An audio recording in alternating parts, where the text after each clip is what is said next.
lá então, pessoal, voltamos por ali, todo mundo de fone, todo mundo prestando atenção. Estamos de volta, mais um episódio do nosso quadro São Silvestre Corrida pra Vitória. Hoje tem uma surpresa muito legal pra vocês, duas, melhor dizendo. Vamos conversar de bastante coisa, teremos um campeão hoje aqui com a gente. Antes de apresentá-lo, eu queria deixar o boa tarde pro meu parceiro aqui, a minha companhia sempre, o Dr. Bruno Steffo, médico e cardiologista do esporte, idealizador desse quadro e que sempre prepara com muito carinho. Doutor, boa tarde, sempre um prazer. Boa tarde, hoje vai ser muito bacana, temos uma novidade aqui hoje, que é falar sobre joelho, Dr. Caio Fortuna, para explicar tudo que tem aí sobre o joelho, como se proteger, se prevenir de lesões, como se preparar para essa prova, que tem muitas ciladas para o joelho, né, Caio? É isso aí. Eu, primeiramente, agradeço o convite aí de vocês, do Dr. Bruno, da Gazeta Esportiva. Eu sou um entusiasta da corrida e da medicina e da especialidade de cirurgia do joelho. Então, é uma honra aqui passar um pouquinho desse recado e para a galera que está assistindo aí também. E vamos dar uma boa tarde especial também para o nosso campeão Frank Caldeira, campeão da São Silvestre 2006. Tá online com a gente. Alô, fala Frank, boa tarde, é um prazer ter você aqui com a gente, seja muito bem-vindo. Boa tarde a todos desse bate-papo incrível, né? Que conta aí a história da nossa maior prova do cenário nacional e internacional, a Grande São Silvestre. Obrigado pelo convite, obrigado a todos da Gazeta, aos nossos membros que compõem a mesa aí. Aos poucos eu vou me identificando com cada um de vocês. É isso, obrigado. Então, Frank, daqui a pouco eu vou te mostrar uma surpresa que a gente tem aqui, você vai se lembrar muito dessa surpresa. Já já eu mostro, porque hoje o papo é pra você que tá chegando aqui com a gente, galera. Vamos falar sobre a articulação do joelho. Todo mundo que corre sabe que o joelho é alguma coisa que preocupa bastante, né? A gente vai discutir até que ponto, assim, a dor no joelho, ela pode ser preocupante, qual que é o tênis ideal pra corrida. Vamos começar com tudo, então. Vocês podem mandar perguntas, vocês que nos acompanham pelo YouTube, Facebook. O pessoal do Instagram tá mais nos bastidores por aqui, mas vocês podem mandar pergunta também, que eu tô de olho. Vamos começar então, Dr. Caio, falando a respeito de uma situação, eu já queria te colocar, assim, lançar uma bomba pra você. Doutor, até que ponto é prejudicial a dor no joelho? Todo mundo que quer começar a correr já tem essa dúvida em mente. Ah, eu quero correr, mas eu tenho dor no joelho. E aí, doutor? Nem toda dor é representativo de lesão, né? Ainda mais quando você vai para esporte de endurance ou até outros esportes de alto rendimento, pode ser que aconteça uma dor ou outra. Então, assim, a gente precisa identificar, né, o quanto essa dor pode ser uma lesão, o quanto é por conta, às vezes, do próprio esforço da atividade, né? Tem algumas dicas aí que eu acho que isso é interessante passar para o pessoal. Algumas dicas, como é que pode identificar se é uma dor preocupante ou não, né? Por exemplo, se você tem dor, uma dor que apareceu, surgiu no meio da sua corrida, nos dois joelhos, nos dois membros, isso tende a ser uma coisa um pouco mais tranquila do que uma dor em um só. Às vezes a dor pode ser pelo seu próprio esforço da corrida. Isso é uma dica interessante aí para o pessoal prestar atenção, né? E outra coisa são os sintomas associados. Por exemplo, uma dor com um inchaço no joelho é diferente de uma dor que você teve ali no momento da corrida. Então, quando está acompanhado de outros sintomas, também é mais preocupante. Na dúvida, sempre interrompa a atividade e procura um médico, um especialista, um ortopedista, um médico do esporte.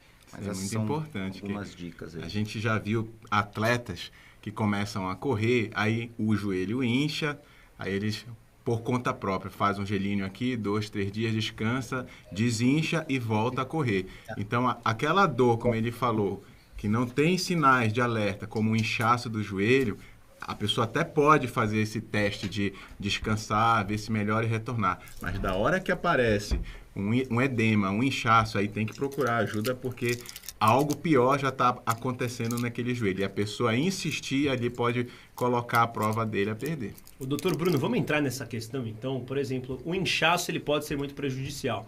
Mas, por exemplo, se a gente tem jogador de futebol, trazendo para o caso, um atleta assim que nunca fez corrida na vida, a não ser ali dentro no dia a dia nos treinos, mas nunca correu, seja amador ou profissionalmente, como exemplo do Kaká. Era jogador de futebol, agora está migrando para esse mundo das corridas. Como fazer essa transição de um esporte completamente diferente diferente ali para uma corrida, por exemplo, que a gente força muito o joelho, a gente vai conversar bastante no programa de hoje. Isso é bem bacana de se colocar, né? O exemplo do Kaká, inclusive, um excelente atleta, nosso campeão brasileiro aí na Copa. E a biomecânica ele já tem assimilada que ele utiliza ali no esporte do futebol. Só que a corrida, ela tem muito mais repetição e tem uma carga de volume final muito maior do que ele é acostumado no futebol. Então ele precisa desenhar o corpo dele, fazer uma adaptação de volume, de treino, para que ele não se machuque, mesmo ele já tendo o ato de correr inserido nessa fase neural do exercício, que é o aprendizado do movimento da biomecânica. Mas é muito comum, e eu acho uma estratégia até válida para os profissionais de outros esportes que querem continuar trabalhando, querem continuar treinando, mantendo esse pilar importante que é a atividade física, a corrida. Então, a corrida ela pode ser levada, né, através de décadas, a idade não vai ser algo que vá interferir no planejamento de corrida dele se ele fizer o adequado treinamento. Diferente do futebol, que devido à intensidade que ele não consegue planejar, ele vai dar um tiro, ele não planeja a explosão, ele não sabe quando ele vai girar, aí já tem muito mais chance de se machucar com a idade. Já a corrida é uma forma dele manter o esporte, manter um bom cardio com menor chance de lesão. Excelente escolha, que continue sempre assim, Kaká, parabéns. Vamos, se Deus quiser, acompanhar vários maratonas feitas aí com sucesso. Vamos trazer o nosso campeão para a conversa, então, nosso Frank Caldeira, medalhista de ouro no Pan-Americano do Rio de Janeiro em 2007. Frank, eu queria que você comentasse aqui com a gente se você já teve, nesse seu tempo como corredor, algum tipo de problema ali no joelho, já que o nosso assunto é esse, e também contasse um pouquinho o que muda da São Silvestre para as outras maratonas que você está acostumado a correr. Bom, vamos lá. Lesões, né? Lesão é um quadro muito repetitivo, né, na vida do atleta de alto rendimento. A gente tem que, lamentavelmente, né, sempre estar já aí de olhos abertos, como bem mencionou aí os doutores, né, para a prevenção desses quadros. Porque o nosso corpo, né, ele tem memórias musculares, né, e as memórias musculares nos mostram quando há déficit e avisa um pouco antes para qualquer atividade física, bem como também para o corredor de alto rendimento, quando esse desconforto começa a aparecer. Então é bom você estar sempre ligado, né, prestar bastante atenção nesses avisos, né, que o corpo vem dando. Eu fui um atleta que durante a minha trajetória esportiva eu tive eu tive poucas lesões, vamos dizer assim. Porém, as poucas que apareceram foram de nível grave, né? Não teve nenhuma de nível gravíssimo e não existe lesão de nível médio e nem leve. Porque a lesão leve, ela é como uma explicação de um excesso de treino, né? Dores você vai sentir, né? É impossível você fazer uma sobrecarga. Vou dar um exemplo, né? Um atleta, quando ele está treinando para uma maratona, ele treina em média 200 km por semana durante um período de quase 6 meses. Então, isso dá um acúmulo de quilometragem muito grande. Então, é impossível que você não sinta dor. Você vai sentir dores, mas definir dor de treino para dor de início de um overtraining, né? Um início de uma lesão, que pode ser ocasionar uma lesão, até chegar à lesão propriamente dita, que é o nível grave, né, grave da lesão. Mas antes disso é importante que você tenha percepção, né, do seu corpo, aprenda a conhecer o seu corpo, os seus estímulos corporais, aprenda a colocar isso em prática dentro dos treinamentos e na corrida para que você não possa intervir antes de chegar à lesão. Eu tive, estão falando de lesão no joelho, né, eu tive uma lesão no joelho. Sim, já tive uma lesão no joelho. Apesar de eu ser muito leve, né? Quando eu ganhei os Jogos Pan-Americanos, eu estava pesando 47 quilos. Atualmente eu peso 55 quilos. Mas né, olhando visualmente, parece o mesmo corpo, mas com um pouco mais de massa corporal, né, inserida durante no passar dos anos aí. Mas uma lesão que durou muito pouco, né, graças a Deus, porque não foi nada grave no sentido de... Foi um descuido, na verdade. Eu estava em Campos do Jordão treinando, e Campos é muito frio na época que eu estava, principalmente, né, nos meses de junho e julho. E eu havia acabado de chegar de um treino, e para fazer o processo de desaquecer da corrida, eu fui fazer algumas atividades de alongamento, que o processo, com o passar do tempo, você vai aprendendo que isso não é viável, né? Eu fui fazer alguns alongamentos de estica e puxa ali, algo que não é legal você fazer assim que você acaba de chegar da atividade física, né? Espera o corpo esfriar um pouco, vai alongando, fazendo dinâmicas de alongamento em vez de esticar muito ou estender muito o músculo para que ele possa alongar. E aí eu senti um pouco essa dor no joelho durante 2 semanas. Aí a gente entrou em tratamento, deu tudo certo. Não lembro para qual prova eu estava preparando, mas acabou que não foi muito grave. Durou ali 3 semanas entre o início da dor até o final do tratamento e deu tudo certo. Agora, uma lesão que me deixou muito trauma, essa é preocupante, e até hoje ela está instaurada, mas fibrosada. Então é quando a lesão ela cura, mas ela tem que ser curada durante o processo de treino. Você não pode interromper treino. O fisioterapeuta mais o médico não tem tempo para poder fazer as coisas de forma correta, porque o ideal seria parar o atleta durante um período, tá, gente? Isso não é culpa do clube, isso não é culpa dos profissionais também que trabalham na área. É porque o clube tem a demanda, né? De você ter que continuar competindo, continuar fazendo os treinamentos e associar a recuperação junto com o estímulo, que é a corrida. Eu rompi a minha posterior esquerda, mas já é uma lesão grave, né? Foi nível 1, uma lesão que praticamente quase não dá atleta de fundo, né? Mais velocista, quando você tem um impacto, uma força muscular muito grande. Mas eu tinha acabado de voltar de um treinamento do Quênia.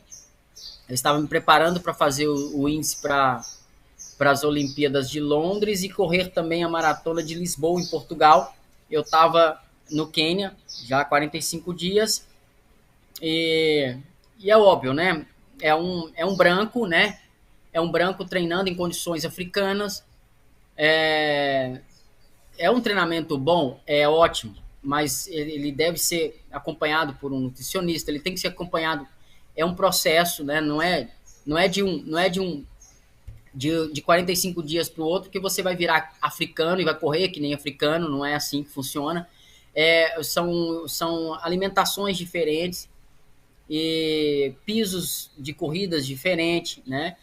E eu acumulei uma bagagem de treino muito grande e, sem perceber, eu estava debilitado demais fisicamente, no sentido, tinha muito treino, mas no sentido físico, né? A parte fisiológica minha, alimentação, não estava adequada para o atleta que eu sou, né? Para eles funcionam. Legal isso. Isso até é bom ressaltar aqui, porque os atletas têm muita vontade de ir ao Quênia, conhecer a estrutura do africano, e aí eu vou correr igual um africano. Nem sempre correr rápido é sinal que você vai treinar rápido, é sinal que você vai correr rápido, né? Então isso é a essência deles, desde o princípio alimentar ao princípio, né, de educação diária, nos horários. Exemplo, eu sofria muito com os horários de treino, né? Eles levantam 4 horas da manhã para fazer o primeiro treino. Aqui no Brasil é raro acontecer isso. Você pega o Marilson dos Santos, que foi o nosso grande atleta e também que ganhou várias vezes a São Silvestre, vai na pista e chega na pista por volta de umas 7 horas da manhã, 8 horas, 6h30, é o máximo, que a gente tem atletas assim. Certo. Sabe que o pessoal também tá chegando aqui com a gente no YouTube, mandando várias perguntas pros doutores, pra você. Quem tá no Instagram tá estranhando um pouquinho, gente, é porque é live de bastidores. Pra ver o Frank, vocês precisam entrar lá no nosso YouTube, youtube.com/Gazeta Esportiva, e aí vocês lotam de pergunta, eu tô de olho. O Dr. Caio, o Dr. Bruno, Frank Caldeira, campeão da São Silvestre aqui com a gente. Primeiro eu queria perguntar para vocês sobre uma situação específica do peso. Separei algumas anotações da fala dele. O Dr. Caio, ele citou do peso dele no Pan-Americano, quando ele foi campeão lá em 2007. Até que ponto o seu peso pode influenciar no impacto que terá em cima do joelho? Porque a gente sabe que tem gente, eu pelo menos, assim, conheço muita gente assim acima do peso que fala, vou fazer exercício físico, forço um pouco o meu joelho. Eu queria que você explicasse pra gente essa questão. E depois chegou, Dr. Bruno, eu vou ler aqui pra gente uma pergunta sobre frequência cardíaca. Mas vamos focar primeiro no peso, que é alguma coisa que o Frank comentou bastante, Dr. Caio. Especificamente para a articulação do joelho, o peso interfere em todas as articulações, principalmente nas articulações de carga, né? Quadril, joelho, tornozelo. Especificamente a articulação do joelho tem uma importância muito grande, porque é cerca de cada quilo do nosso corpo representa na articulação do joelho cerca de 4,5 a 6 vezes esse quilo. Então, você coloca lá, vamos arredondar o peso do Frank lá, de 47, vamos colocar 50 quilos. E não vamos ficar nem entre o 4,5 nem o 6, colocar 5. O joelho do Frank acha que ele pesa 250 quilos. E é do Frank que tem esse peso. Experiência. Não, além da experiência. Agora, imagina pegar uma pessoa que está iniciando a atividade, iniciando a corrida, com um peso, às vezes, aumentado, que é comum, um sobrepeso. Então, tem que ter um cuidado nessa fase inicial para uma pessoa que se propõe a fazer um tipo de atividade dessa. O peso é muito importante, essa questão do peso para a articulação do joelho. Doutor Bruno, qual que é o corpo ideal, digamos assim? Que tipo de exercício deve focar uma pessoa que quer realmente começar a correr? Uma pessoa que já corre, é melhor ser mais leve, então, depois disso que a gente escutou do Dr. Caio? Exato. A corrida é um esporte que o desenho do shape do corredor precisa ser um desenho de um corpo magro, para que ele diminua dessa forma, como o Dr. Caio falou, a sobrecarga nos joelhos. Cada quilo importa muito. Lembrando que é um esporte de repetição e de grande volume de carga de trabalho. Então, para diminuir essa chance de lesões, ele tem que ter por volta aí de 60 quilos, seria mais ou menos um peso mais seguro. Mesmo até para as pessoas mais altas ou para as mais baixas, o peso ele se mantém de acordo com a altura? Ou, por exemplo, uma pessoa mais alta, 60 quilos, uma mais baixa, aí já teria que baixar um pouquinho? Como que é? Acaba a resultante em cima do joelho sendo muito similar. Então, a pessoa, mesmo mais alta, ela não pode pesar tanto para poupar os joelhos. E ó, você que acabou de chegar por aqui, pessoal, tô de olho nos comentários. Vamos responder a pergunta do Marco Romano, o professor Marco Romano. Você pode deixar o like, mandar para todo mundo, porque ainda tem muito assunto bom aqui. A gente vai tocar daqui a pouquinho nessa questão com o Dr. Caio a respeito dos quenianos, que são muito fortes nesse tipo de prova. Vamos ver o que o Marco Romano disse, o Breno chegando por aqui, Beatriz Souza. Ó, uma pergunta aqui, doutor Bruno, para você. Boa tarde, pessoal. Monitoro minha frequência cardíaca via aplicativo, mas existe uma mania entre os corredores muito usadas também. Tenho uma dúvida. A frequência cardíaca máxima pode ser estimada com a fórmula 220 menos a sua idade? Dr. Bruno Marco Romano faz essa pergunta.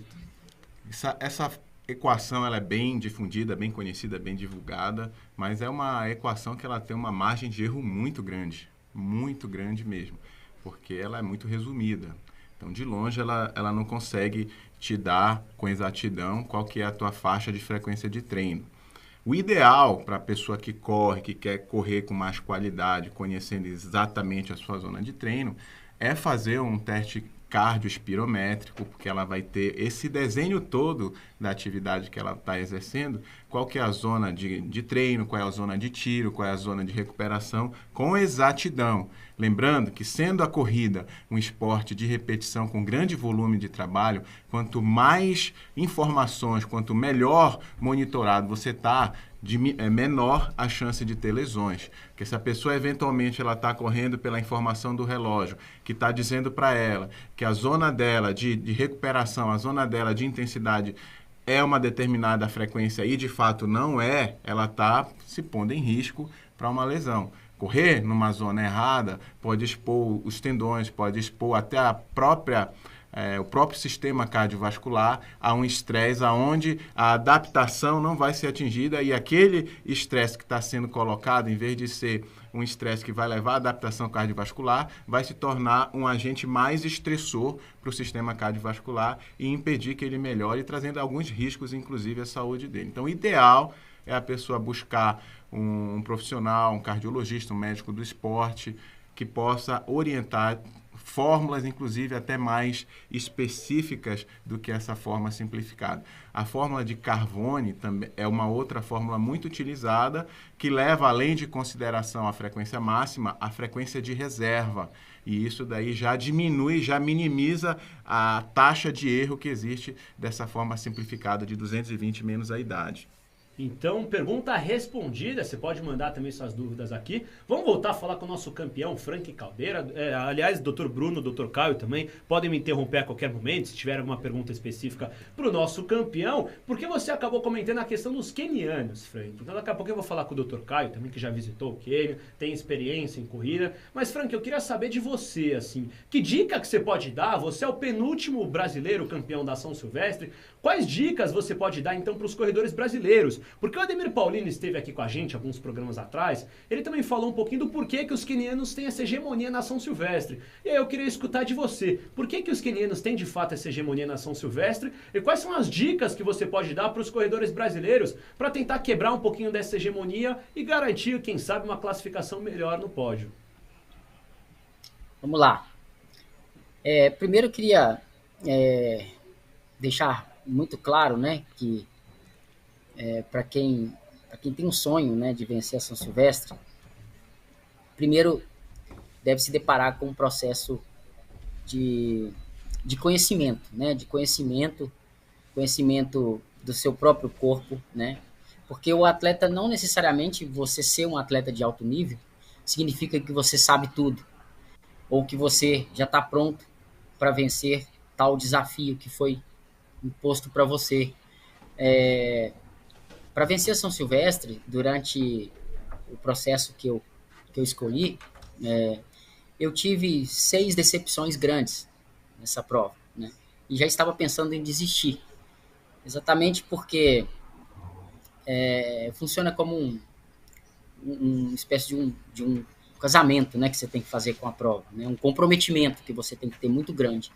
Uma prova de nível técnico alto, como é a São Silvestre, que aí entra o caso dos atletas, né, de alto rendimento, né, principalmente a África, né, os africanos, né, a gente, quando fala da África, é um continente muito grande, então não é só quenianos, tem os etíopes, e tem esses atletas que têm uma certa facilidade para correr as provas de fundo pelo mundo inteiro. Então eu acho que o primeiro passo para quem quer realizar esse sonho é se autoconhecer, né? Se autoconhecer, o atleta tem que se autoconhecer, porque nem todo treino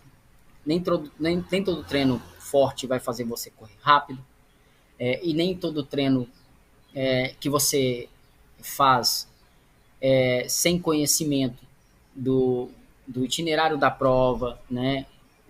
Horário de largada, quais são os pontos mais críticos da prova, a parte psicológica do atleta inserido dentro desse contexto, né, de lidar com a pressão. A pressão que eu digo quando a gente fala em pressão, não é pressão nem tanto do adversário, né? A prova é no nosso país, então quem não quer vencer essa prova, um brasileiro vencer a São Silvestre, ele vai escrever o nome numa das provas mais históricas, uma prova histórica, né? E fora que ele vai deixar uma trajetória incrível, né, para outros atletas, como qualidade de vida, como respeito, né, e como um símbolo de vitória. Eu costumo dizer que a São Silvestre mudou toda a minha vida, né, vencer São Silvestre, porque é a realização de um sonho, vencer essa prova, e pouquíssimos atletas conseguem. Então a dica que eu dou principal é essa: vá se autoconhecendo primeiro, fique atento sempre, né, a essas linhas de conhecimento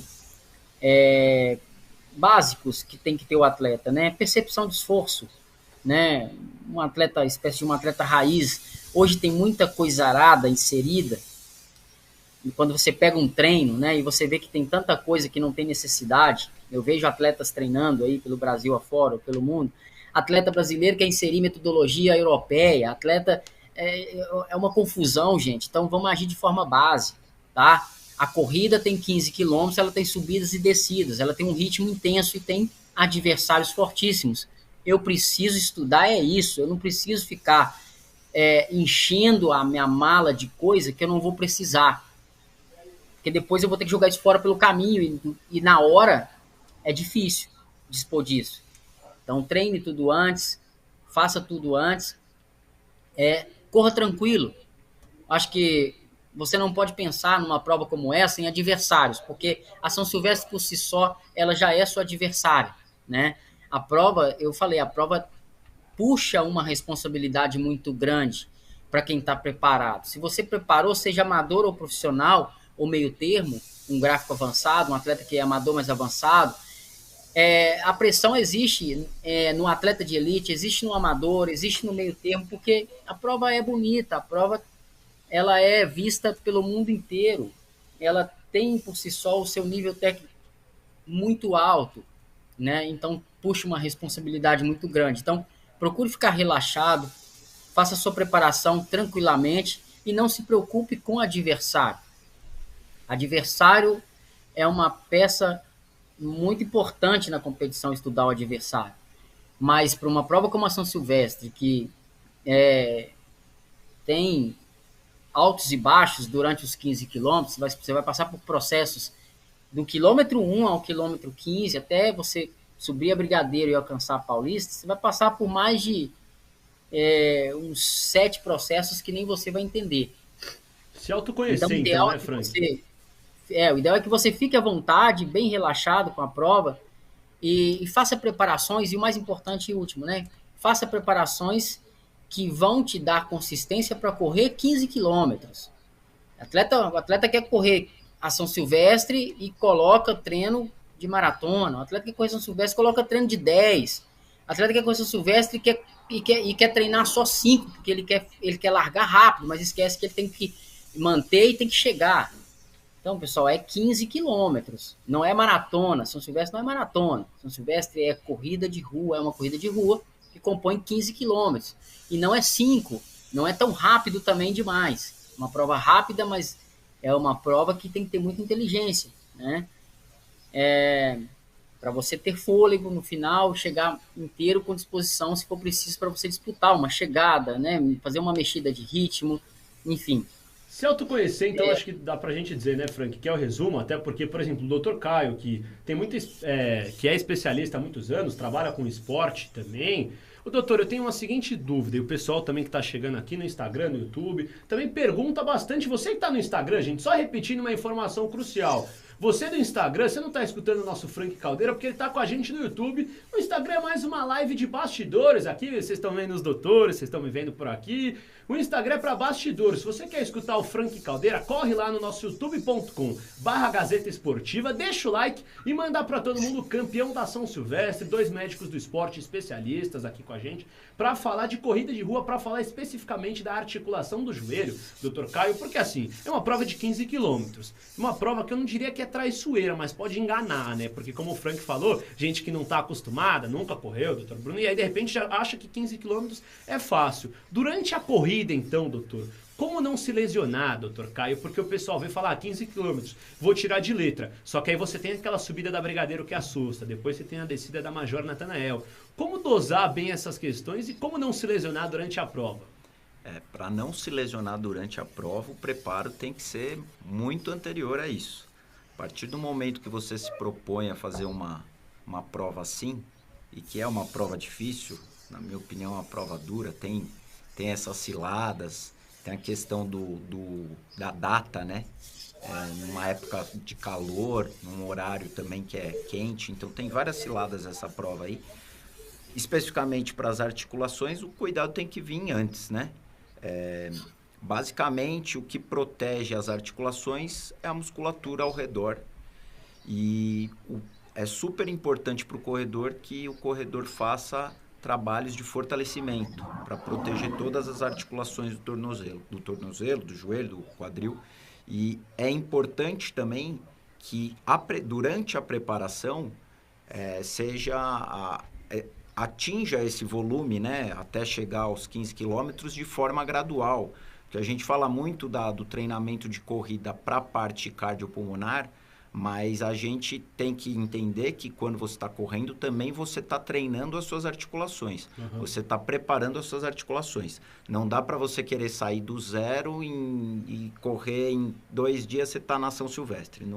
Aí não vai dar certo, provavelmente você vai ter dor, pode ter alguma lesão e aí é a cilada maior. Então, preparar antes, fazer um treino progressivo, um planejamento, para suas articulações irem se adaptando e acompanhado de fortalecimento. Acho que essa é a principal dica aí para encarar qualquer desafio na corrida, ainda mais na São Silvestre, como você falou, com sobes e desces aí que pode pegar o joelho, sim. E aí, doutor Bruno, como controlar também a respiração? O pessoal que chega pergunta pra gente, principalmente em subida, em descida, porque em subida exige mais da questão da respiração, como você dosar também na descida, porque é uma prova que você precisa estar muito concentrado em tudo, né? Você precisa estar concentrado na respiração, tem a questão do joelho, tem a questão das articulações, daqui a pouco a gente vai comentar um pouquinho da questão da idade, porque, o Dr. Caio, o programa passado a gente fez a respeito de corrida de rua para pessoas com mais de 50 anos que querem se preparar para São Silvestre, e aí a gente vai poder comentar um pouquinho dessa questão do joelho também, perguntar para o Frank, é claro, Frank, se também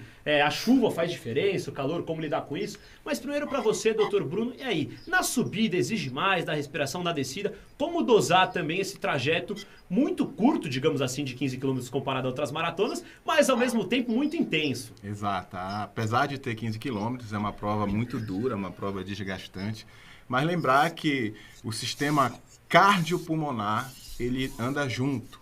Então, da mesma forma que a gente tem que adaptar a parte cardio, a parte respiratória também, ela vai ser adaptada. E a melhor forma de você conseguir esse casamento é treinando, fazendo treino progressivo, simular todas as adversidades que a prova vai te apresentar, subida, descida, então treinar com rampa, treinar, se for no caso da esteira, usar um pouquinho de inclinação, treinar a descida, procurar simular o trecho da prova. A respiração, ela tem alguns momentos que ela pode se tornar mais desafiadora. Né? Por exemplo, no momento de beber água, que a pessoa já está ali com dificuldade da própria prova e tem que beber água, precisa hidratar. E ansiedade também, né? Ansiedade, então, exato. Então, impor talvez um ritmo na respiração, como se fosse até uma locomotiva, né? E fazer com que o teu cérebro memorize esse ritmo vai ajudar a cadenciar a respiração. Então, fazer respiração 2-1, 3-1, 2 inspirações para uma expiração e tentar fazer como se fosse uma locomotiva, isso facilita essa adaptação cardiopulmonar. Mas, a rigor, esse casamento ele vem com o treinamento. Então, a pessoa geralmente não precisa ter esse tipo de treinamento separado da respiração. E o ponto de atenção é a ansiedade, é fazer momentos de meditação pré-prova, fazer respiração profunda, para não entrar com muita ansiedade na hora da prova. Tem alguma dica assim, de exercício de respiração, até para dar para o pessoal também, que fica com essa dúvida, putz, como que eu vou treinar a respiração? Quero que você desse alguma dica para o pessoal, doutor, de exercício de respiração. Exato, antes de entrar na prova, fazer esses momentos de respiração, inspiração profunda, tentar meditar, isso já vai baixar a ansiedade, já vai fazer que o batimento ele já entre numa zona mais confortável e a respiração ela vem junta. Então, cuidado no momento de beber água, lembrar que quando bebe água para de respirar para beber água, às vezes vai com muita força, muita vontade de matar a sede, acaba prendendo muito tempo a respiração e quando volta fica ofegante, isso gera ansiedade, a ansiedade aumenta mais o batimento e acaba tendo que parar para respirar e perdendo tempo e perdendo performance na prova.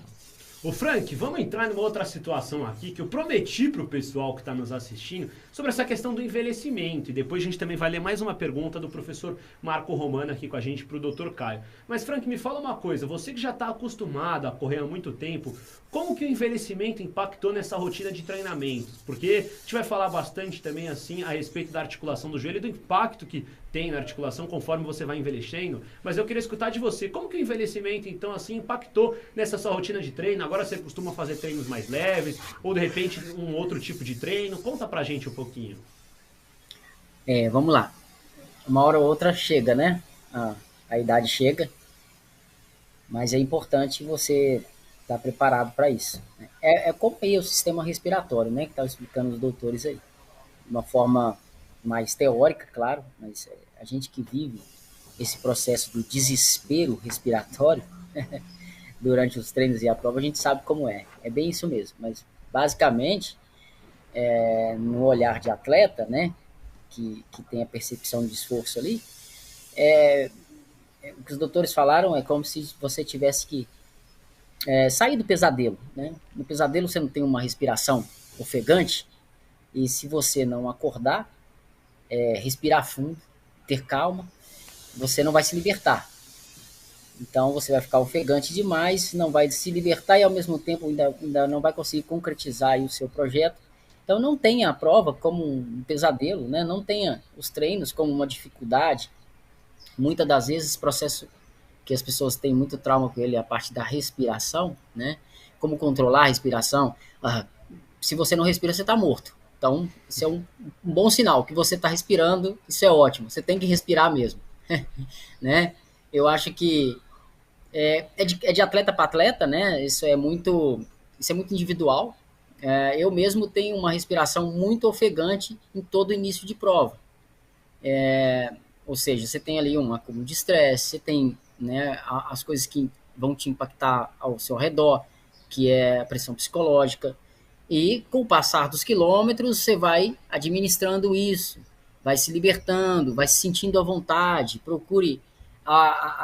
O doutor deu uma dica legal, né? Tem a contagem. Eu procuro muito a me dispersar um pouco, não perder a concentração, mas me dispersar um pouco do momento competitivo e olhar um pouco para o lado.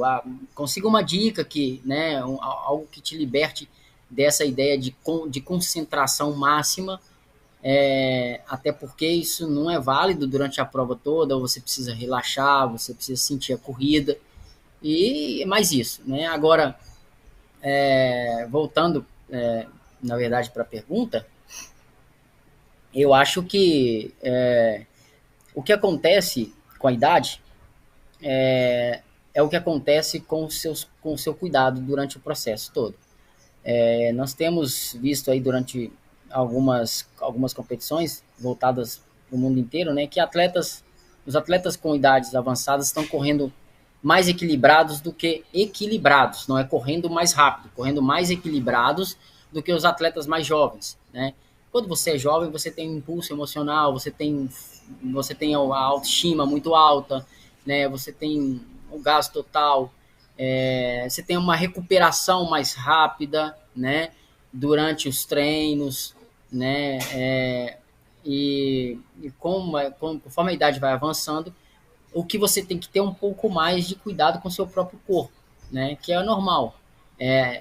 Não é necessariamente porque eu sou atleta de elite, eu já corro, eu pratico atividade física, eu tenho a saúde legal? Não, eu preciso colocar outras coisas fora a corrida que me traga mais energia, né? E menos cansaço. Então eu tenho que redobrar meus cuidados com alimentação, eu tenho que redobrar meus cuidados com sono, né? Os horários em que eu vou precisar ter um final. Beleza, eu sou ser humano, vamos dar um exemplo, para quem tem família, tem que levar o filho para passear, tem a esposa, né? Tem os atletas que gostam de sair no final de semana. Você pode, mas tudo com um certo cuidado, como manda a lei do esporte, né? Frank, Porque senão você vai pagar o preço. Então, mas o detalhe final é basicamente esse: é colocar mais qualidade em tudo aquilo que você fazia antes, você vai passar a fazer em dobro, tá? E principalmente o cuidado com o pós-treino. Pós-treino é o trauma de qualquer atleta. A gente está falando de lesão. A maioria das lesões surgem por descuido do pós-treino, né?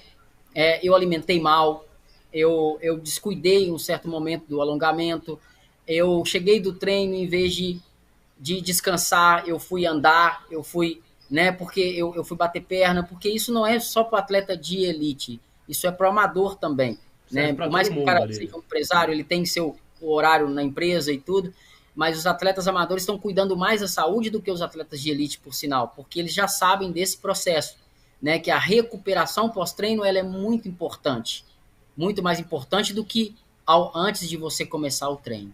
Tá? Frank, olha só essa foto aqui também, tem para mostrar para você. E nosso tempo tá quase acabando. Essa daqui é uma foto sua aqui, ó. Pra todo mundo ver de quando você ganhou a nossa São Silvestre. Penúltimo brasileiro a ser campeão, hein, pessoal? Lá em 2006, e chegou mais uma pergunta aqui pro Dr. Caio, até o Dr. Bruno vai falar um pouquinho a respeito disso também, Frank, porque eu anotei aqui uma frase que você usou bastante: redobrar os cuidados. E aí, Dr. Caio, o Marco Romano, que é corredor e tem mais de 50 anos, ele coloca aqui pra gente assim, uma dúvida. Vejo muitos corredores mantendo um ritmo acelerado nas descidas. Acredito que isso exige muito dos joelhos, estou certo? E aí eu já queria que você falasse também, respondendo essa pergunta do Marco, e falasse um pouquinho a respeito do envelhecimento. Ele oferece mais riscos ao joelho? Quais os cuidados que um atleta deve ter à medida em que ele vai ficando mais velho? Bom, vamos lá. Primeiro, respondendo a pergunta do Marco em relação à descida, né? Realmente, a descida tem uma sobrecarga maior, principalmente na parte anterior do joelho. Então, ela exige mais do mecanismo extensor que a gente chama, que pega desde a musculatura da coxa, região do quadríceps, que é o músculo anterior da coxa, até a parte da frente do joelho, que ali tem os tendões e a patela com a cartilagem dela que fica ali atrás. Então, todo esse mecanismo, ele é mais exigido no processo de desaceleração. Então, tem que ter um cuidado com as descidas, mas aí entra de novo naquela pergunta, o que vai te proteger disso é o trabalho que você fez antes. O tênis, de repente, também, ou... Tênis não tem muito estudo que mostre variação em termos de incidência de lesões ou coisa assim, de acordo com o calçado. Não tem nada comprovado que bate o martelo. Que confirme que usar tal tênis vai diminuir ou aumentar o número de lesões. Isso ainda não tem nada comprovado, não. É mais cuidado do fortalecimento. Fortalecimento, doutor Bruno, é muito importante, a gente sempre comenta sobre isso daqui. E quando a gente olha para os números, doutor Bruno, os números da São Silvestre de pessoas com mais de 50 anos, tanto que foi tema do nosso último episódio aqui, está crescendo. Qual que é a sua opinião sobre isso? Ao que se deve esse aumento de pessoas mais velhas na São Silvestre, na sua opinião? Primeiro, a longevidade, né? Hoje as pessoas elas estão estando mais longevas, tendo mais acesso a ferramentas que trazem longevidade, e o esporte da corrida, que é um dos esportes que tem muito acesso, que a mídia trabalha demais, parabéns a toda a equipe aí da São Silvestre, mas consegue entregar informações sobre a corrida, sobre provas, existe toda uma comunidade relacionada à corrida, é um esporte realmente muito atrativo para qualquer idade, e isso acaba chamando mais pessoas de idade mais avançadas. É importante falar que a partir de 40 anos, se a pessoa principalmente já tem algum fator de risco de doença cardiovascular, não invente de fazer corrida, principalmente corrida de longa distância, sem frequentar o cardiologista, sem frequentar um médico para fazer avaliação pré-corrida. Bom, para a gente encerrar o nosso programa, então, que estamos quase sem tempo por aqui, queria que você contasse alguma experiência sua com a corrida do Dr. Caio ali, você já corre, sempre gostou do esporte, e aí depois o Frank também fazer uma última pergunta para ele e para o Dr. Bruno também. Eu sempre gostei da corrida, jogava muito futebol quando era moleque também, mas já corria antes, né? Tinha até aquele... Acho que um pouco, o corredor tem às vezes aquele problema de peso, né? Eu era moleque, jogava bola, tinha um pouco de problema de peso e comecei a correr para perder peso e gostei da corrida, né? E depois de mais velho, já formado, eu sempre fiz atividade a vida toda, voltei definitivo para a corrida e hoje, assim, eu tenho a corrida como se fosse uma terapia, meu método de extravasar, manter a saúde, e aí fui aumentando as distâncias gradualmente, não fiz nenhuma loucura de logo encarar uma São Silvestre, você não ia traumatizar. Poucos, aí depois fui para meia maratona, já fiz maratona também, e esse ano você estava comentando do Quênia, eu tive a oportunidade de ficar lá no Quênia, num training camp, lá numa imersão mesmo de corrida, tentando pegar um pouco os segredos deles lá para... Descobriu alguma coisa nova? Descobri, mas não dá muito para colocar aqui em prática, né? Não é tão fácil porque o negócio lá é cultural desde cedo, desde a criança mesmo, né? Aqui a gente pega mais o pessoal entusiasmado com a corrida que descobre isso durante a vida. Lá, para eles, eles já nascem com a corrida inserida na vida deles.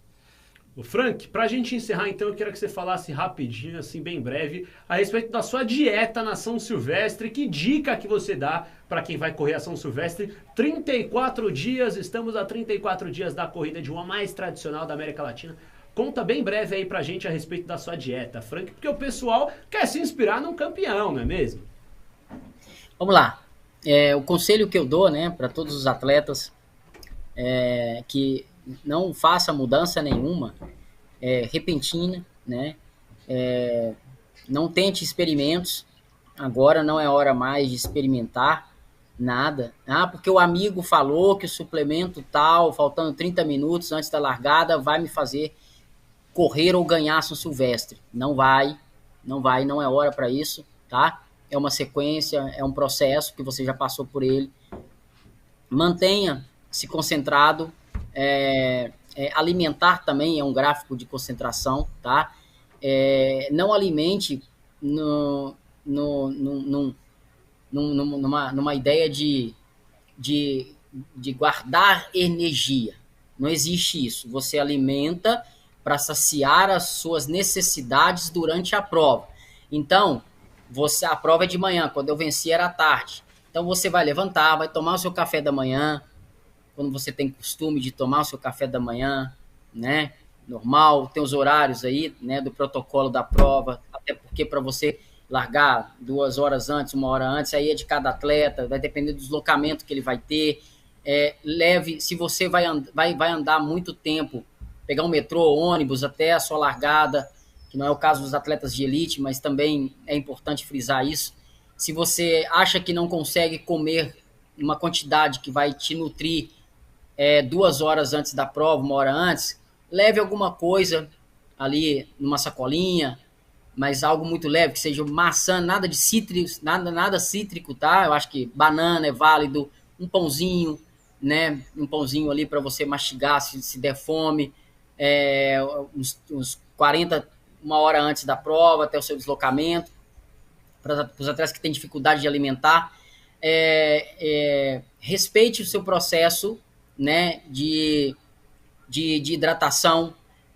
Não é tomar água de forma demasiada, mas também não deixar de tomar. Mantenha um equilíbrio disso, né, para você se sentir bem, saudável e pronto para correr a prova. Durante a prova, né, procure se hidratar o máximo possível que der. É uma prova rápida, mas não deixa de ser uma prova longa, né, mediana, de uma quilometragem mediana, onde você já começa a ter um desgaste físico e isso pode te trazer danos no final da prova. E além de ser uma prova pesada, né, com muitas subidas e descidas, o gasto de energia é muito grande, né? Então, faça as hidratações durante a prova, se possível. Depois da prova, procure alimentar bem para você se recuperar rápido, tá? Com chuva ou sem chuva, eu desejo muita boa sorte para todos os nossos atletas brasileiros da elite, que vão compor a elite. Inclusive, eu vou ter um amigo de clube que vai estar representando aí a ACORPA, Associação dos Corredores de Rua, de Pista e Campo, de Campo Grande, que eu faço parte hoje. Então, eu vou ter um amigo aí que vai estar correndo, um atleta que está crescendo bastante, evoluindo muito. Eu desejo muita boa sorte para ele, tá? Depois vocês vão saber quem que é, surpresa. Eu falo que eu respeito muito o atleta, então eu quero que o atleta faça valer a pena o nome dele. Então, vocês vão ter surpresas boas ainda com esse nome aí. E fez sua preparação, está chegando o momento, certo? E a dica primordial que eu dou, né, que eu usei para vencer a São Silvestre. Para fechar, hein? Corra com alegria. Corra com alegria, porque a São Silvestre por si só já é uma prova brilhante. Então, independente do seu resultado, você está numa das maiores provas do cenário nacional e internacional. É isso então, ó, doutor, vamos encerrar com essas dicas maravilhosas. O pessoal tá elogiando bastante aqui também, ó. Kleber Rafael escreve no YouTube: parabéns pelo formato do bate-papo, excelente conteúdo, time de peso, especialistas de alto nível. Doutor, você é o idealizador do quadro, sempre também trazendo vários convidados. Obrigado mais uma vez, doutor, sempre um prazer. Muito bom, estou muito feliz com o programa de hoje, feliz de ter recebido aí o meu amigo de pós-graduação em Medicina do Esporte, que sabe tudo de joelho. Ajudou bastante, muito bom. Obrigado. Doutor Caio, muito obrigado aí pelo papo. Agradeço o convite do Dr. Bruno, da Gazeta Esportiva aí. Espero que o pessoal que vá para São Silvestre, seja a estreia ou não, que também tenha uma boa prova e faça com consciência, principalmente para o pessoal amador, que se por algum motivo não der certo essa São Silvestre tem todo o ano, e se planeje para fazer mais para frente com cabeça e com saúde.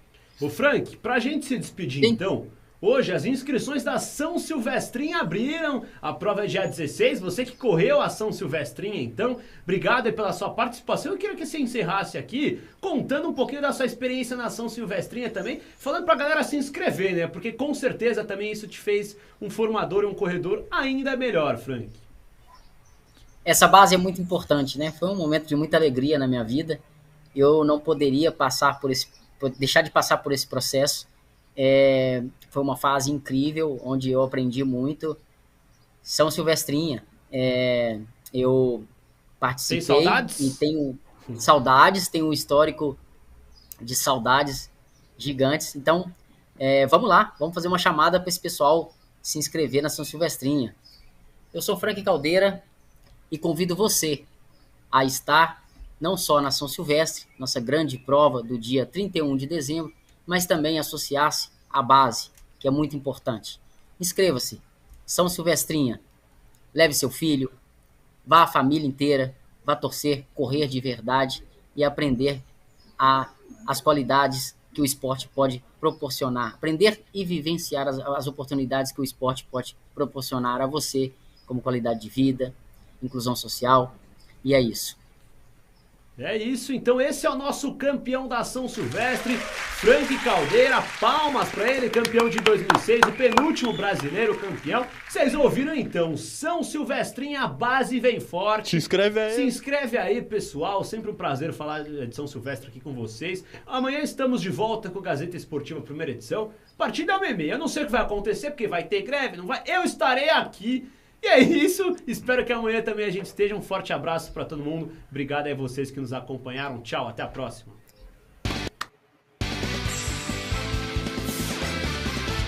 Né?